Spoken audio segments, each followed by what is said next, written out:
of you at this workshop. I hope you have a pleasant stay in Kolkata. The weather, we don't really have winter. The way winter is normally conceived about. But I think this is a good weather, so the weather should be good.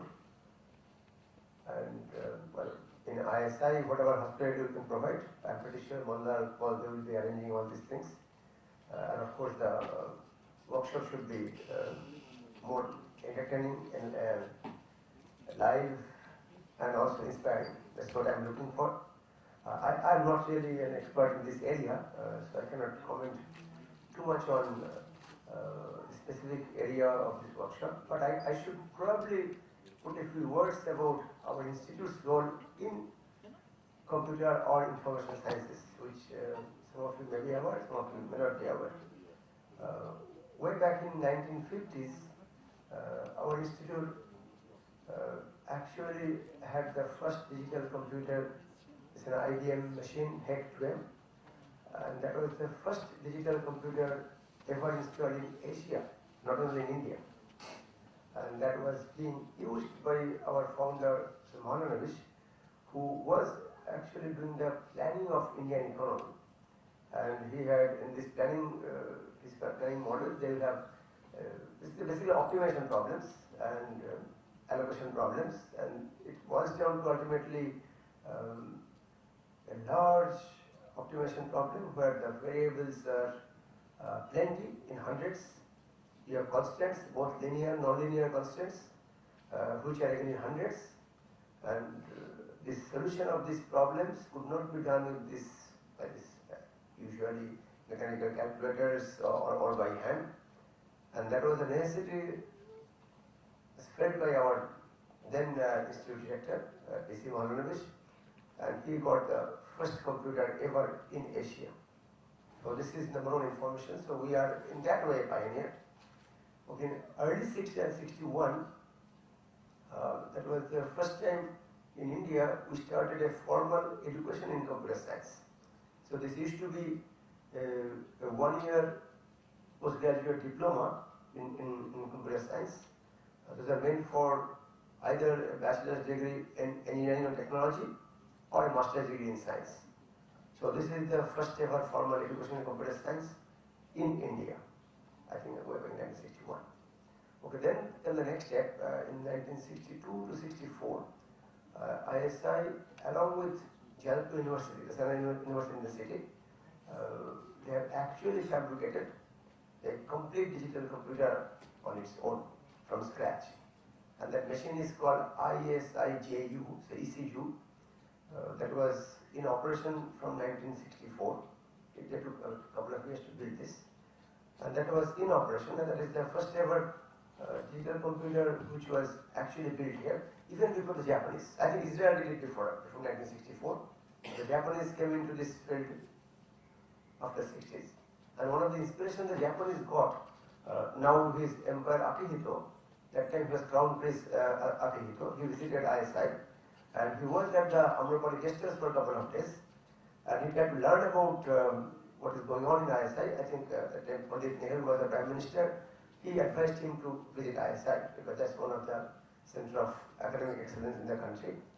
And he had a tour of all the academic activities of IRSI, and he was very impressed with this basic notion of computing, computer science, and India was into it. And that might have been, I don't know the right reason, that might have been a good inspiration for the Japanese to get into this, because the emperor was exposed to this right here, in this part. Maybe if you have some time, you can have a look at our archive in Amrapali. It talks about the history of this institute. And maybe I can make another statement. In 1961, the academic program in computer science started in IRSI.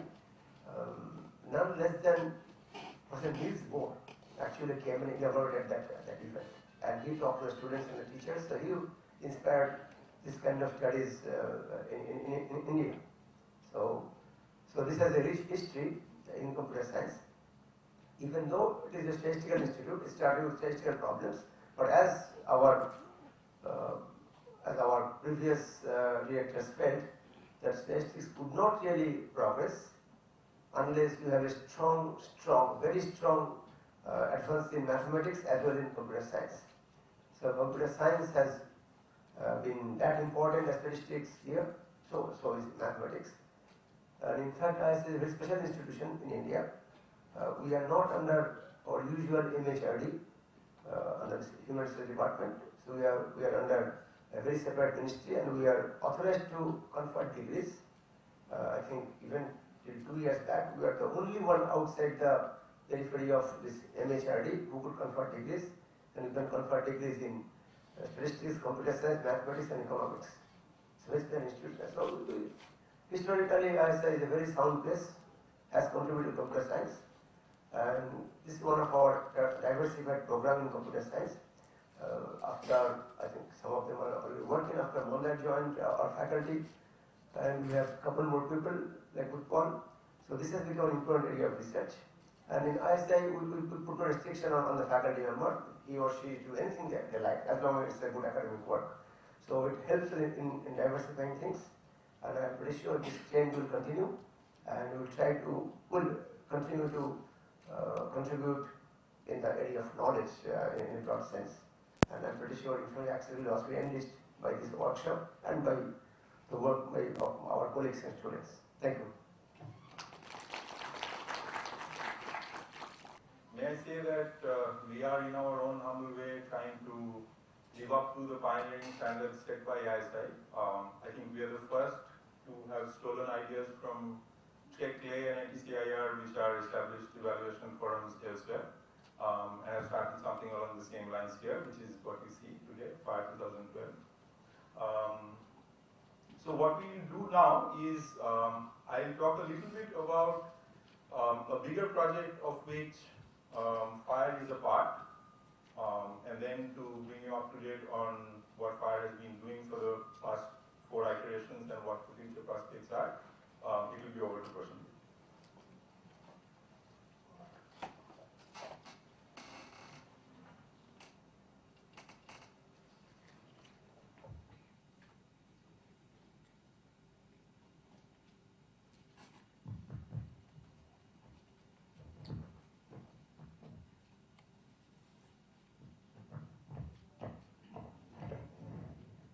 That CLIA started with was to build this search engine. It's been called Sandhan, the Hindi word for, actually the Sanskrit word for search.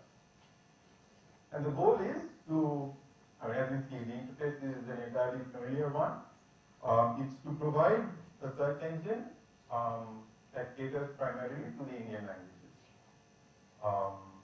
So specifically, I think the mandate was to create a portal like the one you just saw in the earlier screenshot, where a user will be able to give a query in some Indian language.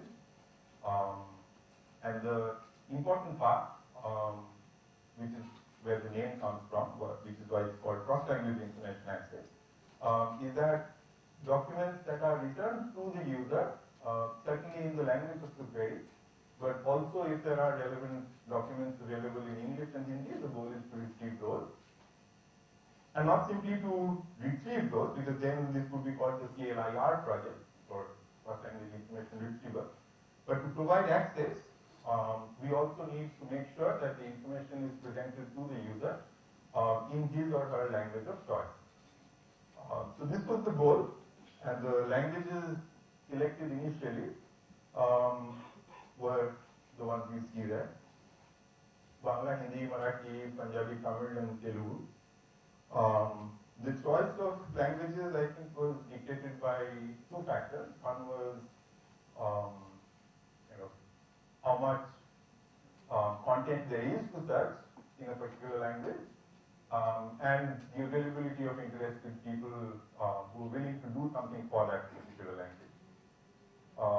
So these 6 languages chosen for phase 1, and later Assamese, Gujarati, and Odia were added. If you looked at the interface a little carefully, you'll see that only a subset of those languages have actually been put up at the URL I've given there. The others are kind of work in progress. here's a little bit of history about the CLIA project. It was conceived sometime able to make it here. So I'm doing this basically on behalf of Pushpa Bhattacharya, the consortium leader. So these were the institutes in the first phase. In the second phase, Utkal University, which was the representative for Korea, got replaced by IIT Bhubaneswar. And I think we have a representative from IIT Bhubaneswar here. The other institutes added, DICT Gandhinagar and Guwahati University, corresponding to the three languages that were added, namely Assamese, Gujarati, and Korean. Here, just to give you an idea of the geographical spread, kind of a reasonable representation from all over the country. So all of this is about the CLIA project. Where does FIRE fit in all of this? So basically, the project had kind of two major components. The large chunk, which involves pretty much all the other institutes, has to do with actual system development. Things like crawling, query processing, indexing, ranking, summarization, translation of presented results. The other institutes have all been working on actually putting that system online. We at IRSI took up the responsibility of evaluation, which is mainly to see how well the other people are doing. So that's basically what gave rise to FIRE. And we started we had our first evaluation campaign in 2008. I guess one difference is, apart from trying to help the rest of the consortium find ways to evaluate their systems, our primary focus was on building benchmark data sets that could be used to test IR systems in general, not just the Santhan engine. So like I said, at the beginning, we stole ideas from CLIA and CLIA. The move-ups, of course, are all our responsibility. So for the first phase, it was only IRSI. And in the second phase, we've been joined by DICT, which is handling the evaluation component in addition to the Gujarati language. So that's basically where kind of FIRE fits into the big picture. So for an overview of what FIRE has been doing for the past 4 iterations and kind of where we are hoping to go from here, it's over to Prasenjit.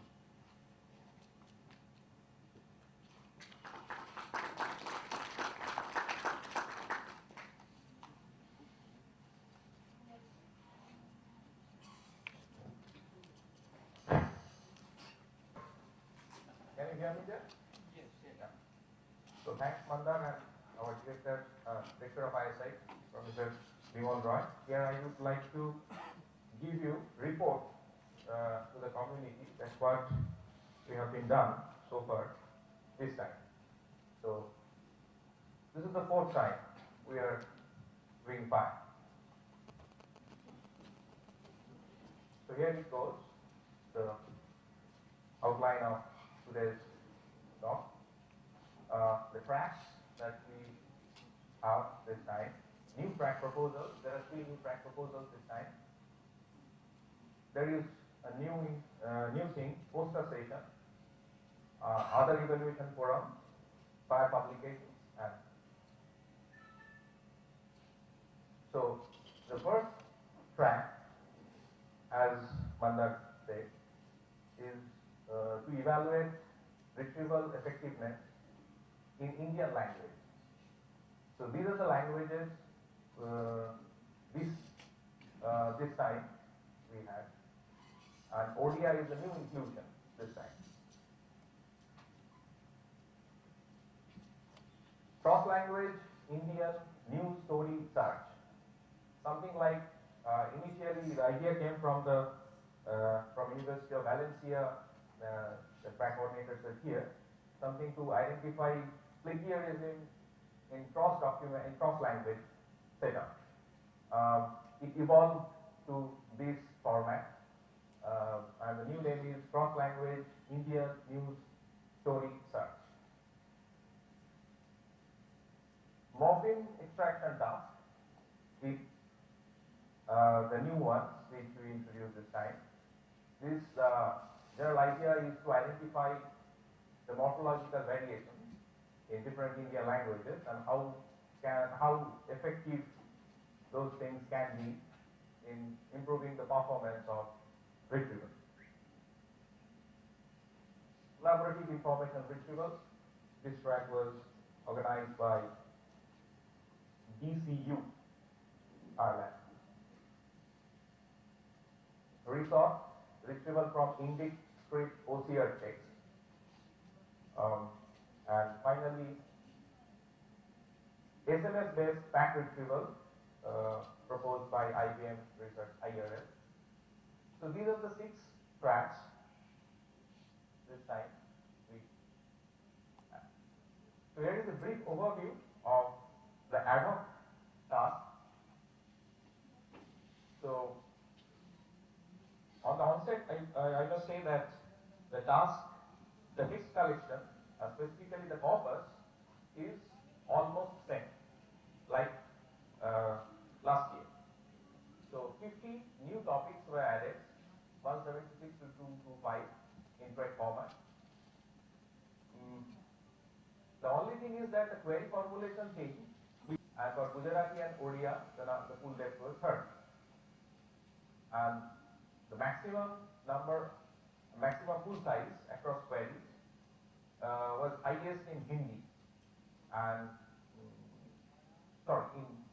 in Bengali, and the minimum was for Hindi. Now here we see that the queries with 5 or more relevant documents, this figure is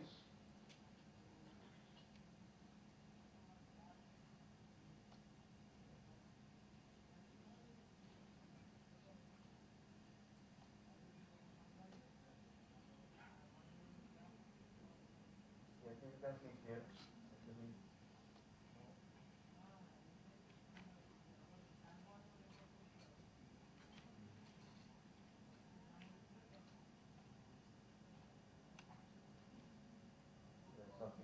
Not coming, but I must mention that for Gujarati and for Odia, the number of relevant documents with more than 5, number of queries with more than 5 relevant documents, the figures are respectively 39 and 17 respectively, which is pretty low. And the reason behind is perhaps for that the queries were developed on, the queries were heavily biased on Bengali and Hindi data. So the news documents relevant for a given query was not available in the news published there for Gujarati and Odia. So we have to take care of these things. Maybe we will discuss more on this in the steering committee meeting. And here, as you see, the number of relevant document figures from FIRE 2008 to FIRE 2012 and for the present one.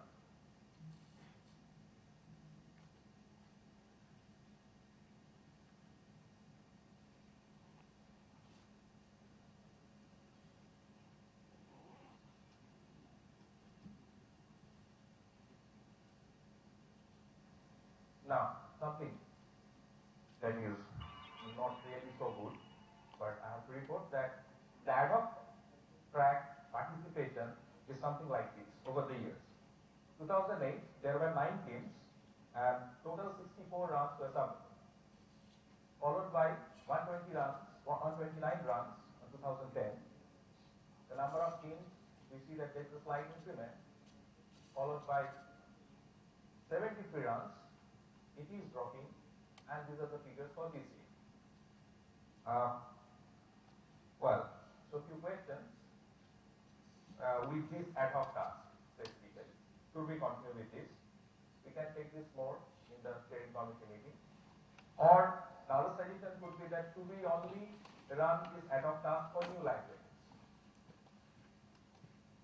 Because there is a belief that maybe there is nothing new to learn for these languages. Like for Bengali, Hindi and English, enough reports are available. Maybe people are not getting that much excited to submit runs for those languages.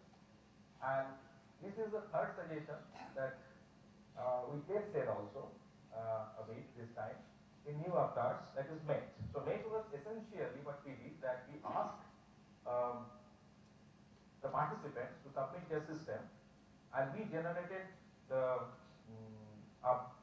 morphology, and we indexed the data using their schema or their morphology processor, analyzer, and then we generated the results. And there we find these are the figures. 8 groups participated, and this time we received 5 working notes and 3 presentations. We will have this presentation tomorrow, and there will be a track overview also on Make. But Make is essentially, this evolves out of ad hoc tasks, and the number of participation is slightly more. Now, 3 new track proposals for FIRE 2013 that we will listen this time. There are 3 presentations, one from named entity recognition evaluation to identify proper nouns from texts, from Indian language text, evaluation for Indian languages by Mandar University KBC, spoken web search task or query by doubling, University of Maryland, and IBM jointly, and web search in the transliterated space by Microsoft Research, Bangalore.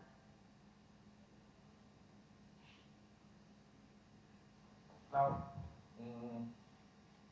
as we, claim that this is a community building exercise here in this part of the world. So we thought to reach the community, not only as what happened in the previous years, that people who are not active participants, I mean active participant means those who are not submitting runs for evaluation. In fact, they can also attend this conference by submitting a poster mentioning what exactly they are doing right now on these things. So we planned this one, thanks to Promote, and these are the timelines we followed. Initially, it was the submission deadline was September 30, but the inbox was empty, and we extended it for another 15 days or so, and finally there were some submissions, and so to supplement that, there are 4 invited posters additionally with the reviewed one.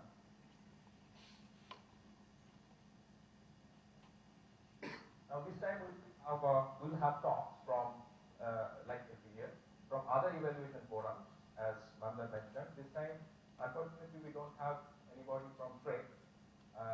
Like last year, there was none. And so, for NCCIR and for INEX, there is a special session for other evaluation forums. That's what is happening there and how we can collaborate with them. Now, FIRE publications. Well, there are basically 2 kinds. First one is FIRE working note. Not all of you have submitted one. And this is only for those who have submitted runs for evaluation. So you were supposed to send the write-up that what exactly you did to produce those runs. And this is again something that we can discuss in the steering committee meeting. That should we go for a separate ISSN number for the working notes only. A big sorry for the post-processing team. The FIRE 2010 and FIRE 2011 joint post-proceedings are now ready to go for printing. Thanks to Carol, thanks to Springer, LSCS. I was taking the citation index and other things of FIRE, and it is interesting that the FIRE data I saw was cited in almost all the top IR places, like ACM transaction for Cali, ACM transaction twice, and also in the top conferences like CLIA, Poly, etc. So again, thanks to the community that we understand that you were using FIRE data really, and this data got some acceptance in the academic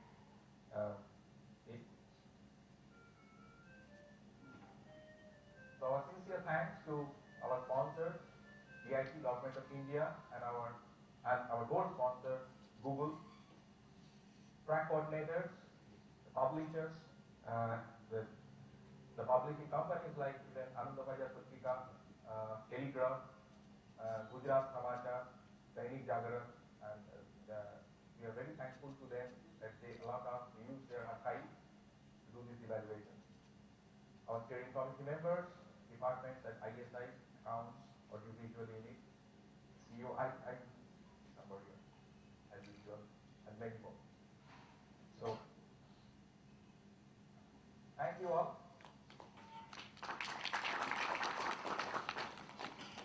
Before I conclude, there is one small announcement that there is a change in the schedule. Please keep an eye on our website. I believe some talks of May is okay. Keep an eye on our website. Thank you. May I now invite Professor